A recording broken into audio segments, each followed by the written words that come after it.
All right. Happy Tuesday, everyone. That's the final Tuesday in July, and we are back with another Learning Tech Talks where we are exploring the landscape of learning and workplace technology to get your questions answered. Today's going to be, I say this every week, it's going to be a fun one, as it always is. But today we're talking, so I'm joined by Leslie Caputo, and she's from Humu. And we're going to be talking about everything from personalization to behavior change to measurement. I mean, any other topics you think we might hit on in the hour that we have, Leslie? Many more. Insights, role of the manager, all the pain they're dealing with day in, day out. You know what? There you go. I completely forgot the manager end too. So yeah, and again, we'll see how much we cover, but I have a sneaking suspicion that we're probably only going to get to scratch the surface by the time things are done. So I'm looking forward to this. For those of you who are just joining in, let us know where you're joining from. And why don't you kick us off with that one, Leslie? So where are you in the world right now? Yes. Where am I in the world? I am in Westport, Connecticut. It's about an hour outside of New York City. An ongoing joke here at Humu is that you might think I'm in a corporate office, but I actually have a phone booth in my home office. So I'm here for my home office. You have a phone booth in your home office? I do. It's amazing. It was an early pandemic decision by my husband and I to make sure we didn't kill each other. We're dueling conference calls. So. So is it totally soundproof and everything? Completely soundproof. It's great. Wow. Okay, so now you shouldn't have said this, because now I'm curious. So like, do you have an office and then there's just like a phone booth for total private conversations that you go into, or is this just like sitting in your living room? No, it's not sitting in my living room. That would be interesting. We have like a detached garage situation that we can convert into the home office, and we just plunked the phone booth into it. Okay, so the phone booth is in like detached garage home office setup, but then there's like an area for dedicated private soundproofed conversations. That's right. That's awesome. Where do you find something like that even? It's the same ones they supply to like the WeWorks of the world and the co-working spaces of the world. Early pandemic, they started doing just direct to consumer because they knew how many people needed, quiet time, especially I've got 2 kids under 3, right? It can get pretty noisy. A little noisy. So, yeah. Okay, that's odd. Yeah, okay. I've seen the ones where you can get like a shipping container. You can buy a mini shipping container, and they can send that, and that's like an actual home.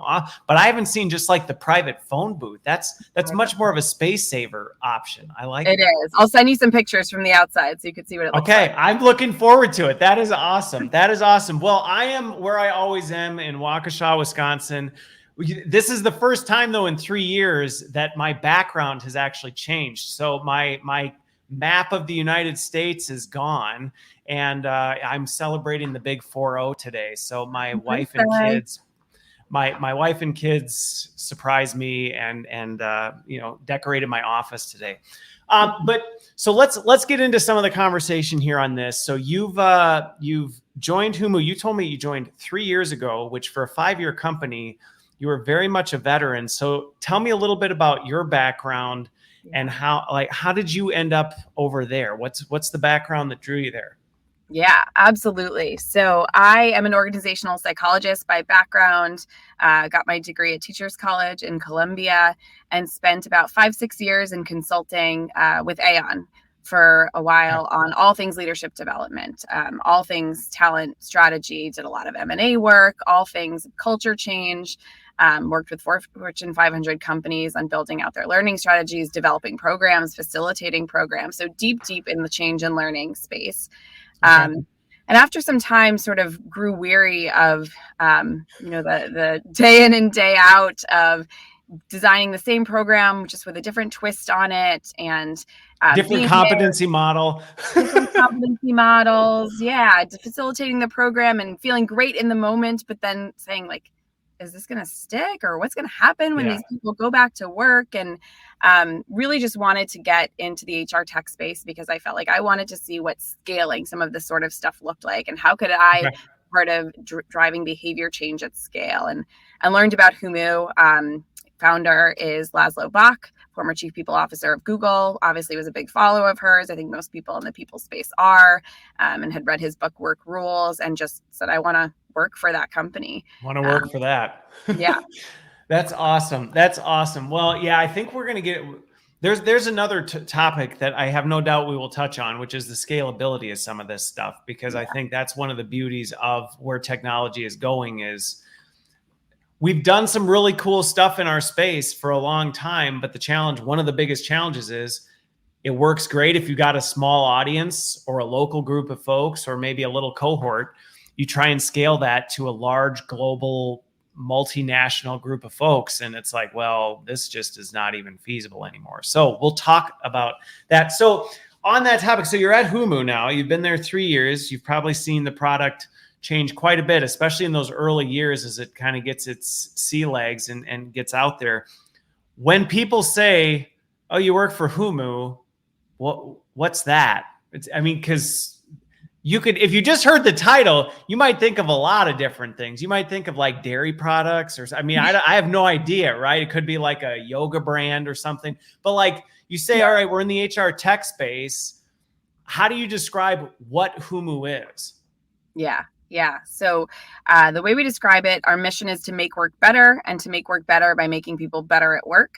We're a behavior change technology, and we're all about delivering personal coaching moments in the flow of work that help managers and employees be their best selves and show up at work. And we do that through a concept called nudges, which I can talk about a lot more. All right. Well, so you got some of the great marketing buzzwords in there as well, which is good because you've got flow of work learning. We've said personalization. I think we've said behavior change. And I think one of the big things we're going to get into as we get into it more is how you actually pull that off. Because I think one of the challenges for learning leaders, HR leaders right now is you look at what's happening just globally from a skills standpoint. And then we talked about the manager piece. Organizations are languishing in a lot of different areas, and they're looking to solve some of this stuff. But everybody's saying it, pulling it off is a wildly different thing. So how then, let's talk a little bit about this, because one of the first things you hit on was kind of this whole, you were in the leadership development space. Mm-hmm. You were doing a lot of the kind of traditional leadership development and had this moment of, okay, but how do we make it stick? I think historically, and we kind of started ranting on this a little bit backstage, we can bring that stage to light. That is one of the challenges when we talk about, leadership development, but a lot of programs is there's a fair amount of passive education, kind of content consumptions, knowledge transfer, but that actually transferring over to behavior change is often really a gap. So obviously you're trying to, well, let's do this first, because I think this will get to it. You said nudges. Let's unpack that one first, because how someone defines a nudge may be very different, and we probably should have some consistency on that. Yes, I totally agree. I was talking to a prospective customer the other day, and they were like, we love our learning programs, but it kind of feels like aromatherapy. Like we spritz it in the room and it smells nice, and people are like, this is lovely, but then it dissipates, and we're like, well, what was that? And what happened? is anything going to stick, right? And having, designed and delivered programs for so long, I feel that deeply. And nudges are really a new way to think about learning. Nudges are based on Nobel Prize winning science, Cass Sunstein, Richard Thaler. There's a whole book called Nudge.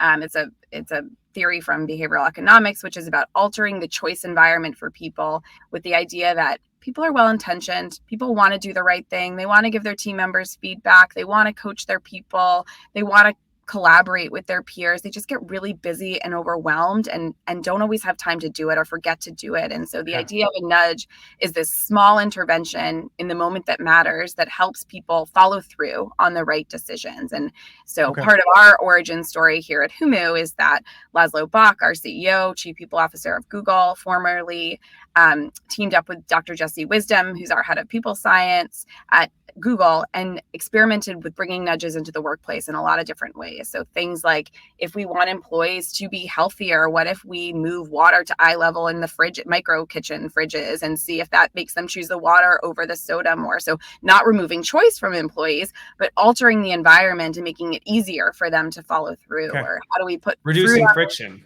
reducing friction, exactly. And so the whole premise behind Humu was, can we scale this through technology and make it about behavior at work by nudging people to follow through on those things? And so our technology platform is called the Nudge Engine. And what that is that we help Nudge engine. I love build it.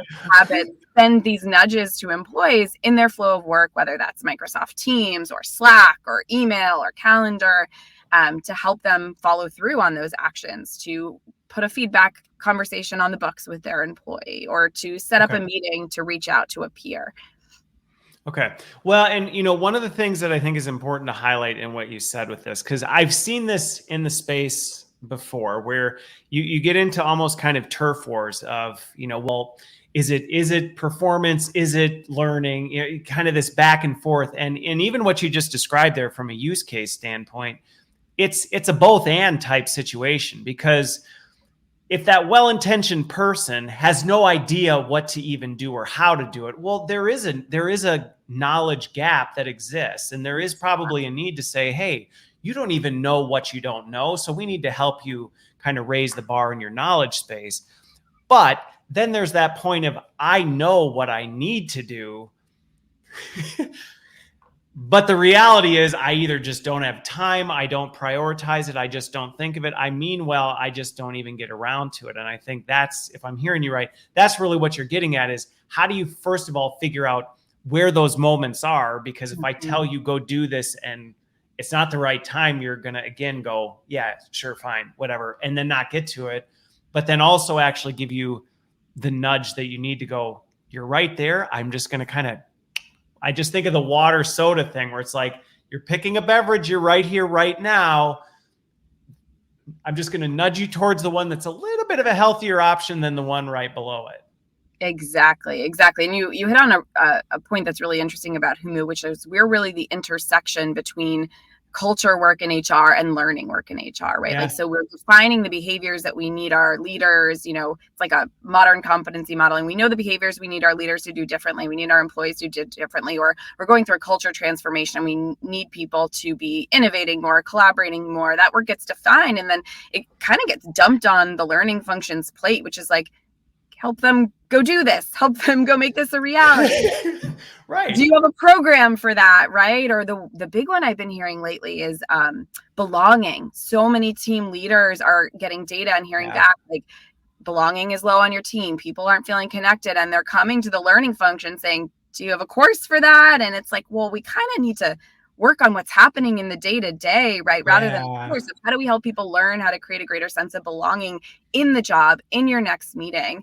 And that's what the nudges are meant to do. So imagine a scenario where we know from your calendar that you're getting ready for your one-to-one or your team meeting, and a nudge shows up in your Microsoft Teams that says, hey, at the start of your next team meeting, maybe leave the first 5 minutes open and just see what people surface. Take a step back and see if the quieter folks in the meeting raise their hand with issues that you might not have heard otherwise. And the individual contributors are getting nudges saying, hey, in this meeting, if you find that you're typically the person that likes to sit back and wait to speak up more, maybe try like offering a comment up in the first couple of minutes of the meeting. And so the nudges are, rallying around these moments that matter, these critical team meetings or manager employee one-to-ones. And they're working in a complementary way, so that employees are experimenting with new and different things, managers are trying new and different things, and together they're shifting the norms of how they work together. And step by step versus big, huge, monumental changes. Minor actions. And really, I mean, it's like 70-20-10 model, right? Like on the job learning, the nudges are meant to unlock on the job learning. Okay. Well, and what's interesting is I love the belonging one you brought up, because this is one of those ones where sometimes it's easier if you actually unpack a use case, because that is something where you'll go, you know what? And you'll get it from senior leaders, or, we're belonging is a gap in this part of our organization. And you can kind of look at it and go, okay. I mean, and granted, that doesn't necessarily mean, oh, well, there is no formal knowledge component, because there's context setting. Why does this matter? Helping people understand that belonging has an impact to performance, understanding those connections. Like, there is that knowledge base of, okay, we need to build up people's overall awareness and cognitive level of what is belonging, a consistent definition. How do we know where that is and what bad can impact that? That's great. But then to the point of, well, I can send you to, a workshop or give you a great pathway of content that brings your knowledge level up. But that's not necessarily going to ensure that when that one-on-one comes up, you go, oh yeah, right. Yeah. 5 minutes in the beginning, if I do that, is actually going to tangibly move this forward. Yes, exactly. Exactly. And so oftentimes we'll hear, well, wait, are you saying like get rid of all my learning programs? And we're like, no, for all the reasons you just said, like, absolutely not. Those are great, right? You need that foundational knowledge, but we're here to help knit that ecosystem together and focus on the application piece and how to build habits out of some of these things. And that's really where the nudges play best. So let me ask you this, because this is one of the things that I think sometimes can present a challenge to getting to this point. And I'm guessing, given how much time you spend in this space, you can help with it. But I'm curious because I will tell you as a learning leader, one of the things that historically is a challenge when working with stakeholders or working with business partners, things like that, is a lot of times people don't think in terms of behaviors. Mm-hmm. They just really don't. They think in terms of competency or kind of big level thing. People are bad at communication. We need to improve their communication. Right. And like, what are those behaviors and where do we see them? How have you helped, or how do you help people get to that? Because that bridging that gap sometimes presents a huge challenge, because people in their head know, well, we're not doing this thing very well. But if I actually had to surgically break that down into, well, what are the actual behaviors you're trying to drive? That's a completely different conversation. Oh my goodness, this is my favorite question ever. Like, best question ever, because surgically breaking that down is exactly what my team here does at Humu. So I lead our solution consulting team, and so we go out and talk to prospective customers and customers all day long about, what are you trying to change? Like, what are your problems right now? Is it that you need to get drugs to, out faster, accelerate the pipeline? Is it that you need to get new products out faster? And then we understand from them, okay, and so what do employees need to be doing differently to help you execute on that business strategy, right? And so then typically you're able to get those high level competencies. Well, we need to streamline decision making. We need to share information more broadly across the organization. And then they sort of stall, right? Like that. Yeah. It's just like you hit a wall. It's like that can be a big wall for folks. And so what we have, and really kind of the brain that powers the nudge engine, is this behavioral taxonomy that looks at, okay, what are the big picture things that you're trying to drive? And then in the nudge engine, we break that down into behavioral themes. So if a company says, you know what, Leslie, it's really about innovation for us, I'm going to say, okay, behavioral themes are around innovation. It's going to be cross-functional collaboration. It's going to be increasing transparency. It's going to be adaptability in the face of change. And then we plug that into the nudge engine. And that's where all the amazing machine learning AI comes in. That then maps to hundreds of specific behaviors, things like, okay, we want to focus on more experimentation. Well, that involves building an environment of psychological safety, admitting failures to your team, creating an opportunities for your team to surface failures and talk about learnings based on those failures, right? What are those more discrete behaviors that we need to do differently? And then the nudge engine has thousands and thousands of nudges. This is content, right? But these micro actions that we recommend that are mapped to those behaviors. And so when we work with companies, my team's job is to go through this kind of more consultative process of building that pool of nudges. And then we surface from that pool of nudges based on all the data we have from your HRIS system. What team are you on? Are you a leader? Are you a manager of managers? Are you a first line manager?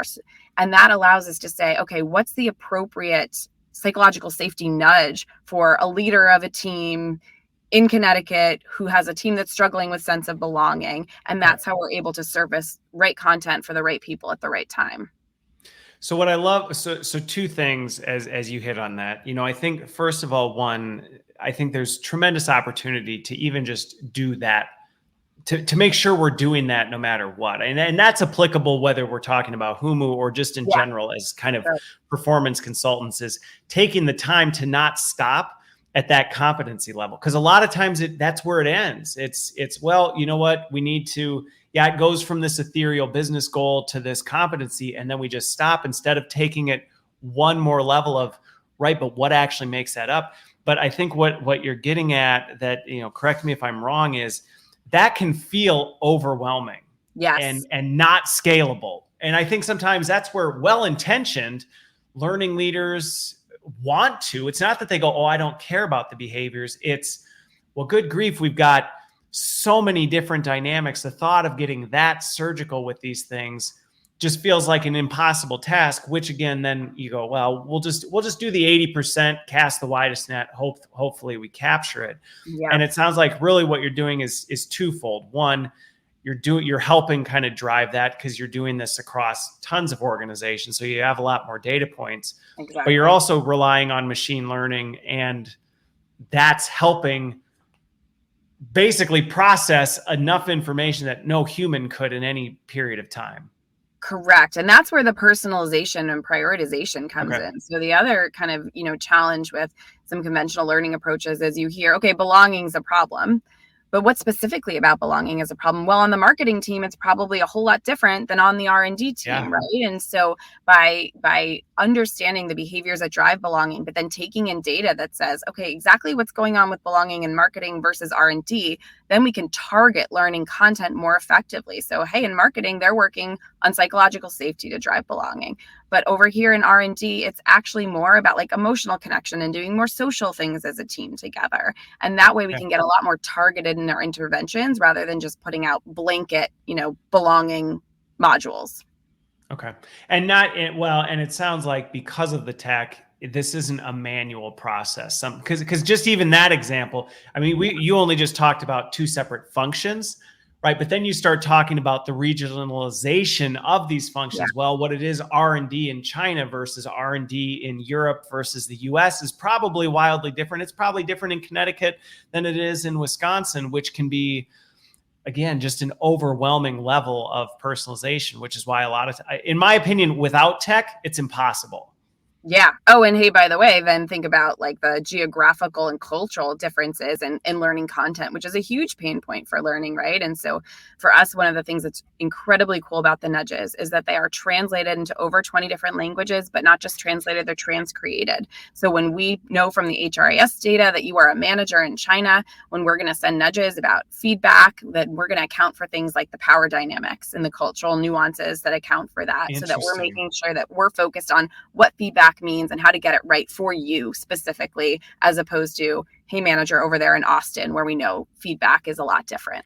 Well, yeah, the example you used is just a perfect one, because if you were to take feedback you deliver to somebody, and again, we're generalizing, but someone who's in Manhattan and then tried to tell the same thing to somebody in Japan, you would likely get a very different result if you just said, do the same thing in these two environments. In fact, one might be really good, and in another, it might be catastrophic. That's right.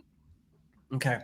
So I am curious, because you've now, 5 years in the space, you've been there 3, you've seen this kind of take off through the pandemic, which I have to imagine in some ways has accelerated things. Yeah. What are some of the insights that have come out of that in terms of behaviors? Because I have to imagine the amount of data you're seeing in terms of behaviors that really do make a difference, or behaviors that really matter. Are there any that have come out that either have surprised you, or you've gone, wow, I didn't think about it that way? Mm-hmm. Yeah, the pandemic certainly accelerated everything for Humu. I mean, think about like most learning professionals saying, God, like, how are we going to bring this learning into the digital space, and how are we going to have the same reach, and really reimagining what learning in this more digital space looks like. And we definitely saw key themes in the beginning. It was a real focus on resilience and well-being, looking for different ways to not just kind of throw more well-being programs at their people, but how do we think about fundamentally shifting a manager's mindset about how to support their team through well-being, or how do we help employees draw better boundaries around well-being? So that was really topical at the beginning of the pandemic, and now more recently we're seeing a lot around adaptability, psychological safety, which I mentioned a few times. I do not talk to a single company that does not say psychological safety is a top behavioral area that they're working on right now, because it's so key to building stronger teams, to fueling innovation. But the biggest thing that's come out more recently is just a tremendous focus on the manager. And really this data that just shows us that managers are having the sandwich effect, right? So like the top down, there's all these big transformation goals, and we need you to be at the front, on the front lines of bringing this transformation forward to our employees and getting them to do new and different behaviors. And then you've got the managers being like, I'm drowning. I can barely even give feedback. I can barely get to the end of the day. End of the day, right? And so for us, really doubling down on managers is where we're at right now, and giving them more support around how to be a great manager in this crazy new world that we're all in. Okay. And and I can see where some of these, just one example that comes to mind, and you tell me if I'm way off, but I just even think of this whole workplace flexibility, and what is that? How do you navigate that as a manager? Especially if you're a new manager and you've historically only managed people in proximity to you, and now your team's probably split across different countries, or probably some are working from home this day, that day. You may have senior leaders that are telling everybody, we want you all in the office. Yeah. Your employees are going, I haven't for 2 years. Why should I have to come back at all? And the manager's the one stuck in the middle going, I really have no idea how to even navigate this. And a workshop on leading, the hybrid workforce, it might give me some ground level knowledge base, but this is not helping me necessarily navigate how to actually run my team. Yeah. Yeah. And I think that's where the real pain around belonging is coming from right now, is like, that's the symptom of these managers trying to navigate this new world with these dispersed teams, and them feeling out of control about having a connected team, their team members not feeling connected. And that's where I think this manager push of, I need a belonging program, or I need belonging support, is coming from. Okay. So with this then, because I am curious, as you maybe look at this, because I'm just thinking, even just tactically speaking, as when people engage with this type of thing, is this something typically that you see people, I think of some HR tech where you think just big enterprise, you kind of throwing it out to the masses. Others are more point solutions targeted at, well, we're trying to hit this specific audience. How have you seen success? And maybe it's both ways, but I'm just curious, how do organizations kind of approach this? Because this can be a big shift. If you're going from an organization that has historically just relied on kind of a traditional L&D approach, and now you're looking at making this shift. We talked about the fact it's not a stop doing what you're doing and just completely turn the ship. Yeah. But it is a bit of a shift. Where do organizations start with that? Because if they're at ground zero with behavior or thinking about behaviors, that can feel overwhelming. Yeah, absolutely. Well, we take a lot of time with companies in the beginning to say, like, what are the big things you're trying to solve for? And we go through that exercise of saying, what behaviors do you need to see employees start, stop, continue? And then we come with a recommendation of how we align the nudges to what you're already doing. So we learn about what you're doing in your learning strategy, what are your big learning goals, and then we think about how to plug Humu in as a piece to that strategy to really be that connection piece, and to really kind of shape the broader learning ecosystem for employees. But we position it to employees as it's for them, right? So the platform is leveraged by, HR and learning professionals. But at the end of the day, we are a coach for employees and managers to help them. In some ways, you're kind of like a little AI coach in some regards. That's right. Yeah. Personal virtual coach that's there to help the employees be better. And if it's helpful, I can even pull up a nudge and just kind of show you what that nudge looks like. So you can see that while it might sound, like a novel approach. Super complicated. The way it actually shows up. Let me know if that's coming through. Yep. Yeah.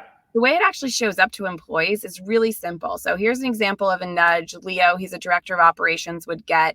Leo's company is working on psychological safety, among other themes. And so he got a nudge that said, host a hard lesson session. Imagine this came through in his inbox, in his Teams account.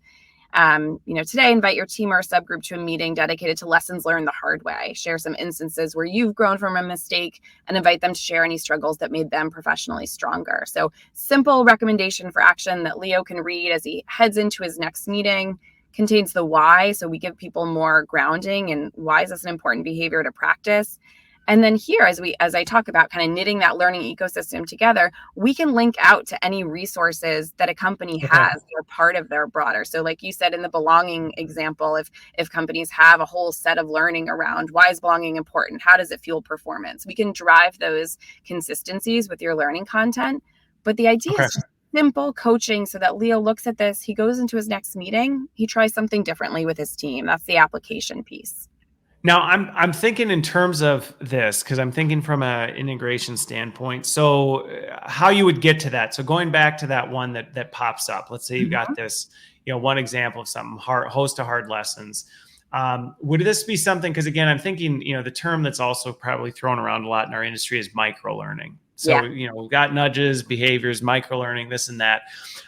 So in essence, would this be something that it's looking at maybe Leo's calendar and it's saying it's detecting there's a team meeting coming up, and so it's almost kind of pushing Leo saying, you have a team meeting coming up, here's something that you may be able to do to try and drive this behavior? Is that how that's actually ending up in Leo's queue? Sometimes, yes. So we can do calendar integrations. Okay. It's something we're doing more and more of. Doesn't have to be. Some companies are creeped out by calendar integrations. That's totally fine. We'll talk about that. We'll talk about that next. But we know that Leo's going to have team meetings, right? And he's going to have them every week. And so if he gets this nudge in his inbox that week, chances are he's going to put something into practice in his next meeting there. And I think micro learning, definitely. I think the slight twist on Humu and nudges is oftentimes micro learning can just be a snippet of information, right? Like, here's why belonging is important. It's not necessarily actionable. It's more, here's a knowledge nugget. Here's something that, whatever. Exactly. And then you see it, there's a feedback loop in here. I plan to do this. We might say, do you already do this? And that feeds our algorithm. That's where Leo starts engaging and we say, that's what I was going to ask. Is that your feedback loop then to kind of see, hey, if we're pushing this out consistently to this audience and all of them are saying, yeah, no, like we're not going to do that. Is that then feeding back your algorithm to kind of go, I don't know that this is necessarily the most relevant type of nudge for people? Yes, exactly. Maybe Leo, it really does well with more hard-hitting nudges that are like, hey, you better go do this thing. Or maybe he does really well with reflective. Some people need a slap in the face. Others need kind of a gentle push. Yeah, it was really funny. Early days at Humu, when we had many different writers and all of our nudges are written by people scientists. They leverage the latest and greatest research. We had nudges that I was like, I know who wrote that nudge because it was very hard hitting and this person's a lot softer. And we've thought about with personalization, even experimenting with things in the future, like different coach voices, right? Like, do you like those hard hitting nudges or do you want something more reflection based? Algorithm can pick up on those things and improve over time.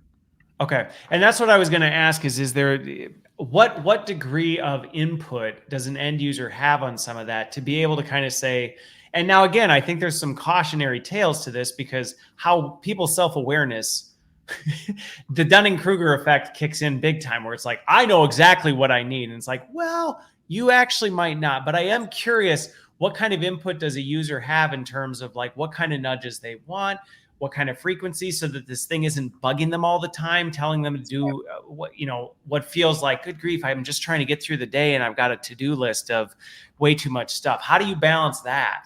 Yeah. So bunch of different things in that question. So they have some degree of control over what they get nudged on. They can go in and say, I really want to focus on working on giving feedback or on improving, team morale. Kind of the menu of options that they have is based on what we've aligned with the organization that we're working on. So they're not willy-nilly picking anything. They're aligned to the learning goals that the organization. Okay, so the organization kind of says, here's some of the most important things we want to grow. Going back to, I just even think the skills challenge that organizations are facing where they go, you know what?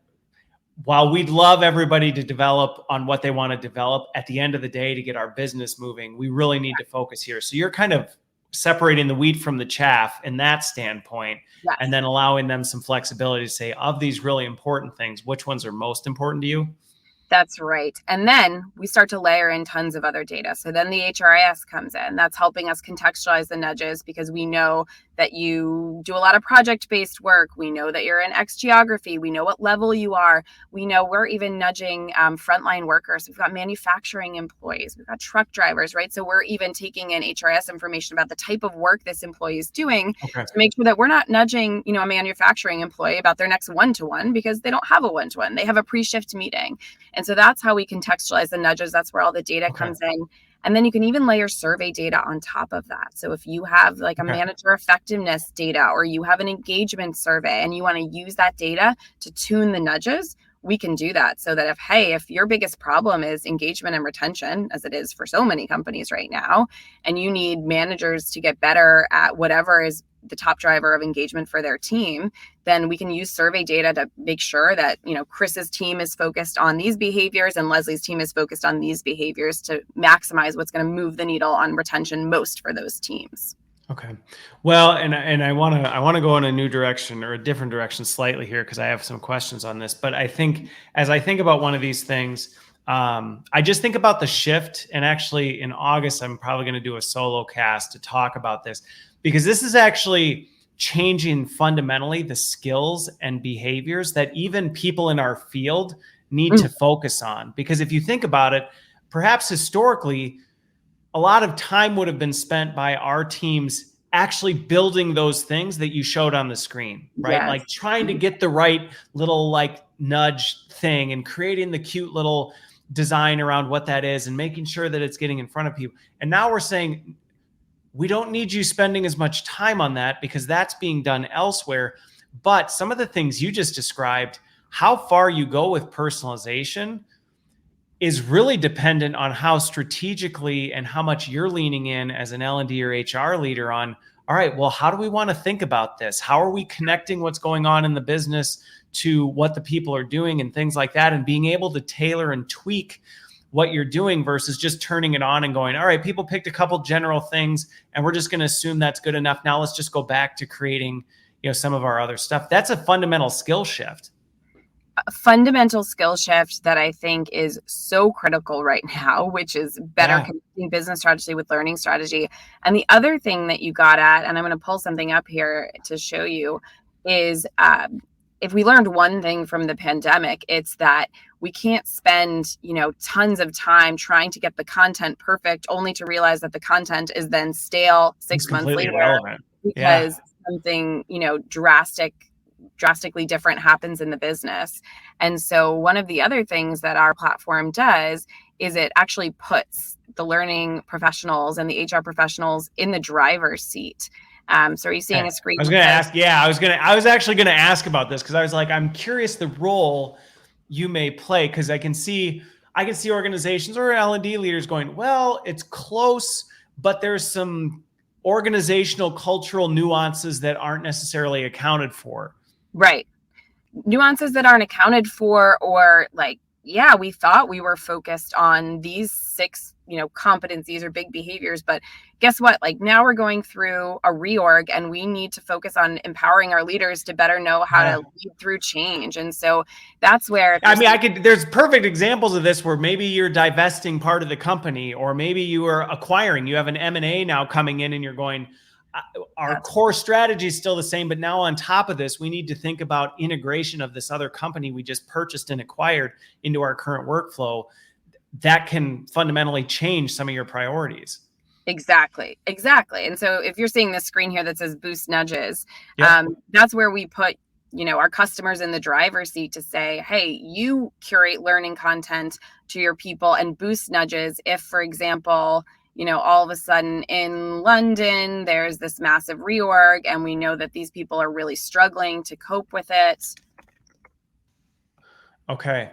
So even at the drop of a hat, if there's a change that is about to hit your org, which I'm just thinking even change management in an org, which typically and historically has not been well executed. People find out and it's just like, hey, this is happening. Good luck. And that's the end. Maybe by the time somebody gets around to creating some content, it's like, well, it's kind of too late. Like ship has sailed. Where this in almost more real time, you can say, we know this shift just hit. how do we actually push out some support resources or some things that are actionable versus just like, hey, here's a knowledge nugget. Okay, great. But what am I supposed to do? Exactly. Okay. Exactly. Well, and that does, going back to what we were talking about, that it changes the role, but I almost feel like that puts the work that we would be doing in almost a higher order strategic business partner role versus tactical executioner of, hey, can you go create a job aid for this new rollout that we're doing? Instead, you're saying, let's ask the questions of, well, what is the rollout? Who's impacted by this? What behaviors might be impacted by this change? And now you're saying, well, we don't need to spend our time on this other stuff. Let's spend our time on this so we can actually drive the change forward. Exactly. Right. And if resources do exist that you invested time and energy to, how do we make sure we get people there to them more quickly? And part of that is intervening in the moments that matter, giving them a quick recommendation for action, directing them to more supporting content if they need to go deeper on how to lead through change in an M&A scenario, right? Okay. But the best way to do it is to intervene in the flow of work. Okay. Well, and to some degree, you let me know, but I'm just even, again, I tend to end up going to like business use casing, but I'm even thinking almost reverse engineering this to a major change is happening. There can sometimes be a disconnect from the Crystal Palace to the front lines. Yes. You could almost push nudges to managers driving specific kinds of conversations because you may not want to wait for your annual or quarterly culture survey to figure out how are people doing with this change. Well, you can push a nudge to start organically gathering some of that input from people to say, well, how are they doing? Are they struggling? Are they doing okay? So that you can then prioritize, do we need to lean in more resources? Do we need to change strategic priorities to meet this need because we know it's a gap? Exactly. And that's where managers are so important, right? In being the link between. And one of the new features we're getting ready to roll out that I am so excited by is all the research tells us the most critical leverage point a manager has is one-to-ones, right? And so calendar integration, when we know a manager's one-to-one is coming up, we have a new tool that's coming out as part of the platform that helps them collaborate on a one-to-one agenda with their direct report, but we actually can feed the nudges into that one-to-one agenda. So as I go in with my team, I'm putting things that I want to talk to one of my team members, Eddie, about, and all of a sudden there's a nudge right there in my agenda that said, hey, talk to Eddie about how he's feeling about this change. And back to this notion of nudges, like people are well-intentioned. I know I should ask Eddie how he feels about this change, but sometimes I'm there plugging in my items about projects and milestones. I don't get to it. And I don't get to it, but then the nudge is right there in my one-to-one agenda and I do it. And there's a change as a result, right? So that's exactly right. Well, and again, I just think how sometimes these things turn into, it can feel threatening to the way things are done, but in many ways it's not, because even in that example of one-to-ones, and this is very personal for me, but I mean, I just think in some orgs where we've had to work on, have we set expectations with leaders that one-to-ones is part of your job, that is part of your job? Well, there's a whole learning opportunity around that of saying we need to set context and expectations around what's expected. Then you can layer this on to say, okay, but now what makes a good one-on-one? Well, I don't know, or I don't remember from that knowledge exercise that I did. Well, great. Don't worry about it. We're pushing these nudges right into the flow to say, remember, based on what's going on right now, you really need to ask about this because XYZ just happened, or this is going on in the org, and you really need to just pulse the team so that it's a better one-on-one. Yes. Right. How do we make it easier for more managers to be good managers, right? It's a really hard job. And so how do we support them in that? Yeah. Well, and I think I had a conversation this week about this, where a lot of times part of the challenge is how good a manager is literally just based on what they've experienced before and how good they are at kind of figuring things out. And that's an inconsistent experience, which as an organization, that is not something you want to be inconsistent. You do not want your manager strategy to be, well, it just kind of depends on who's in the role. We don't really know. But I'm having more of those conversations with customers than ever before. Like the classic, what got you here won't get you there. You know, people are promoted based on technical talent. It's just an evergreen problem. And I'm just having more conversations like, we need to go back to basics on managers. We need to really help with the foundational skills.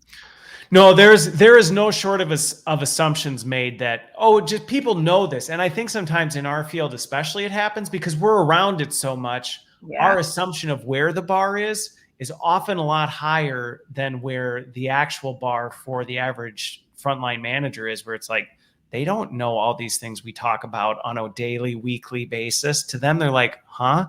I just am making sure people show up to work and get their job done. That's what I think I'm doing. Right. And now I'm responsible for belonging. Like, help me figure out belonging. Like, I don't even know what that means. Like, of Right. course you belong here. I'm paying you every couple weeks. Like, Right. what do you think right? And I can see where people would just go, I don't know what you're talking about. Yes. So I am curious about this though, because you brought this up about kind of some of the about calendar integrations and all this. Yeah. And I'm curious where things are at with that, because I talk a fair amount about kind of the whole ethics line that we walk of like, well, how much integration is too much integration type of a thing. I'm a big believer that the more integration, the better, right? Hook me up to whatever and then help me through the day if you can. But I also know that that's not always the case. And honestly, we talk about psychological safety and trust. If organizationally that's not there, that can contribute to inhibiting the ability to do this integration because people don't trust it. Like, you're looking at my calendar. Why? What are you going to do with that information? Am I going to start getting notifications about what is this meeting, things like that? Yeah. Are you seeing companies and even the workforce, as they become more aware of kind of what's happening with data, are they leaning more towards a comfort with some of this? Are they leaning away? Is it really dependent on how the organization approaches? I'm just curious. Yeah, it totally varies by company. I think that for us, we've made a strong, stance that it's optional to integrate with calendar, because in environments of low psychological safety, we don't want to have the big brother effect. So we can operate in an environment where the only data we're using to personalize the nudges is based on like core things about where you sit, what level you are, right? Just to make sure the nudges are contextualized. But at the same time, I'm seeing an increasing appetite for the integrations. And the reason is there's just so much noise in the system. The companies are like, tell me about the flow of work, and like, how do I ensure timeliness in the flow of work? And how do I break through all the other crap to make sure that I am reaching my employee right before they have their one-to-one, so I can make sure they follow through on this action, right? And so for that reason, I think we're going to see more and more appetite for timeliness of content, which requires more data and integrations. Okay. Well, and I think, my experience has been, it really is one about that trust level in the organization. How much, how have you set the expectations of trust? Are you an organization that trusts your employees and they feel trusted so that when you do this, they go, oh yeah, it's for my benefit. But you even think about the power of it. I mean, you look at how many tools we use for digital communication now. I just even think of Grammarly. I mean, I use Grammarly all the time, even just reading my tone. Like every email I send, it's like, little bit harsh, dial it back. And you're like, oh, okay, there's a perfect nudge of like the way you wrote that. Yeah. May not. So if you really do get to a fully integrated environment where, let's say you're using O365 and you have full integration to who are you communicating with? What are you saying? How are the conversations going? The potential is huge, but I think, like you said, we've got a little ways to go before there's that comfort level. And then even the governance around, well, who has access to that and what are they doing with it? And, how are people kind of in control of their own data, and are they? Exactly. And that's what comes back to us with employees saying like, Humu is meant for you. It's a personal coach to help you work better.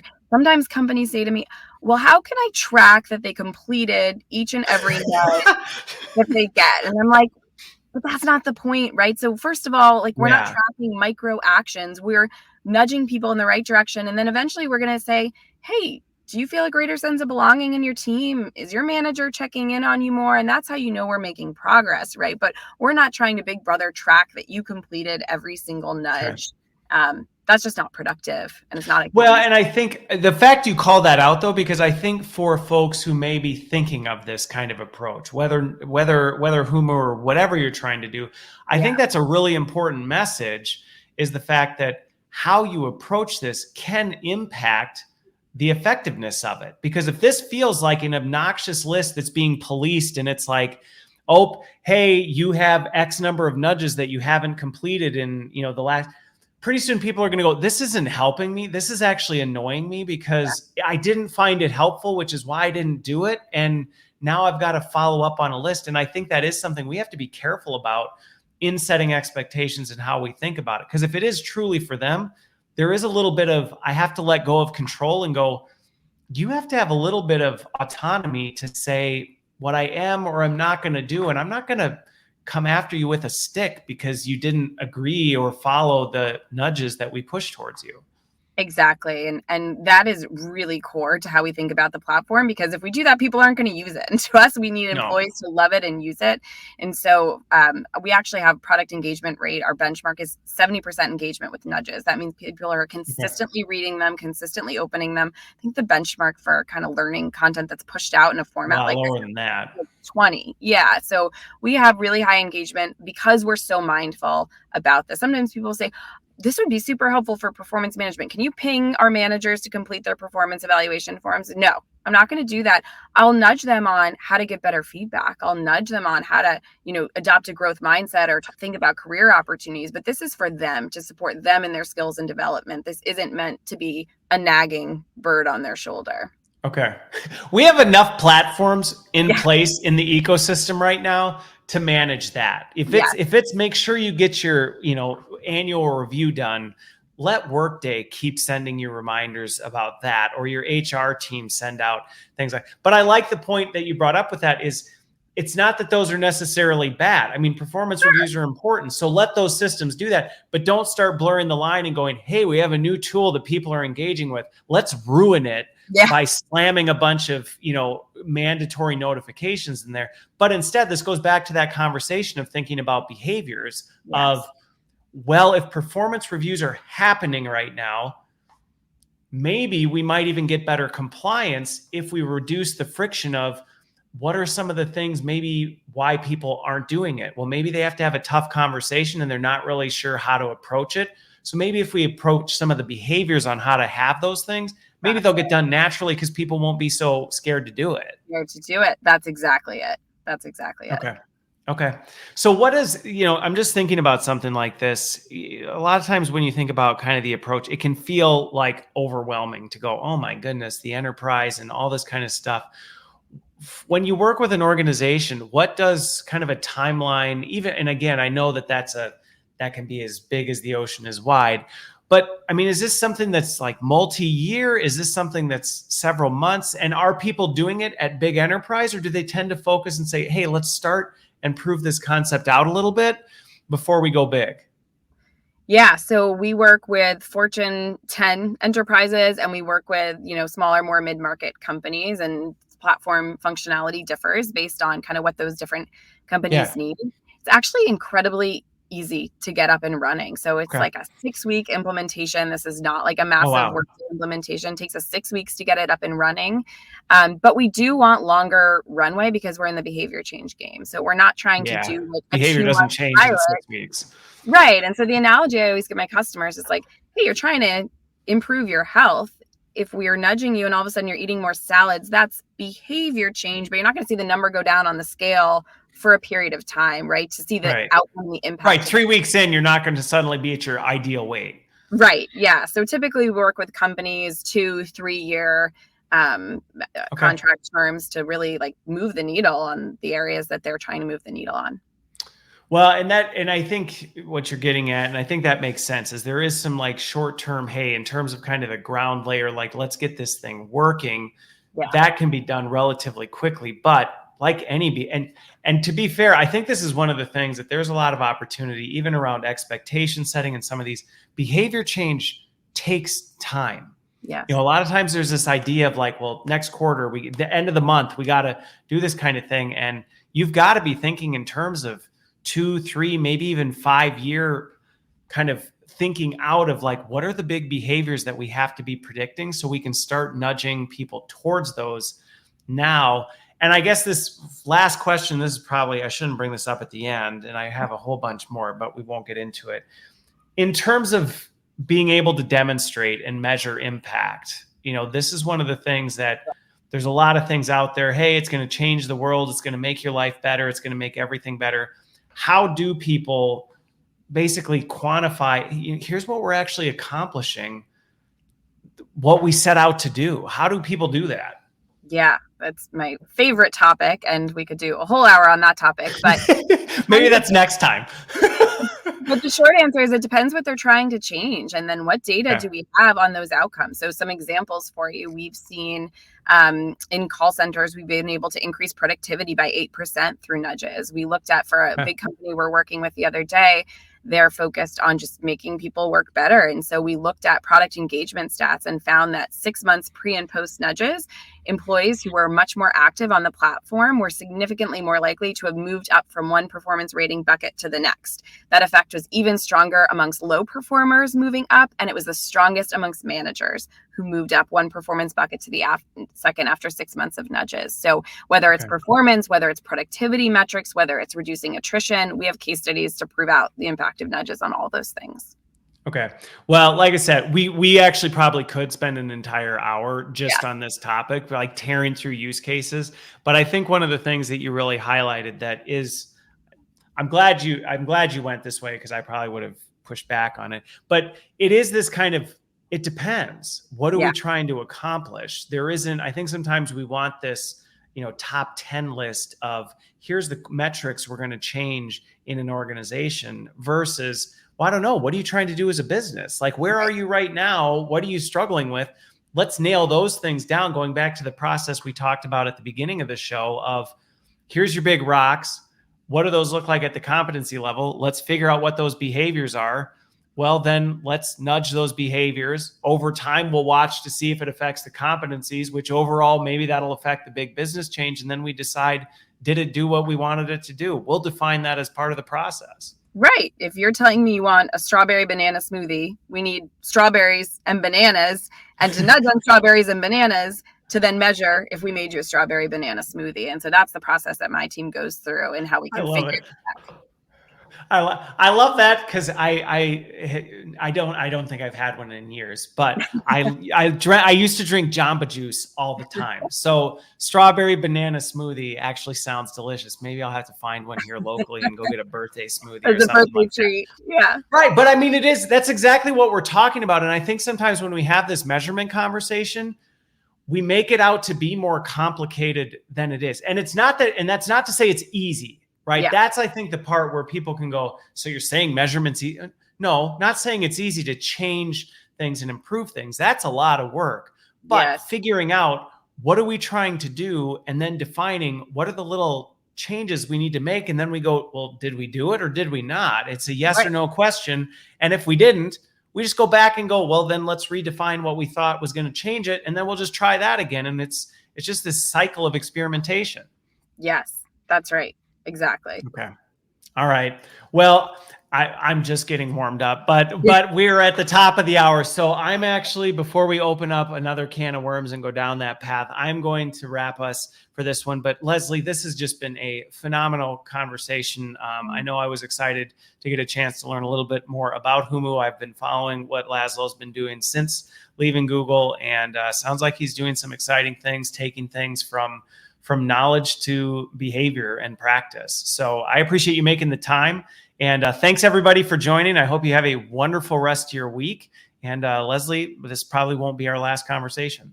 I hope not. Thank you so much, and happy birthday. All right. Thanks so much. Bye-bye, everybody. Bye.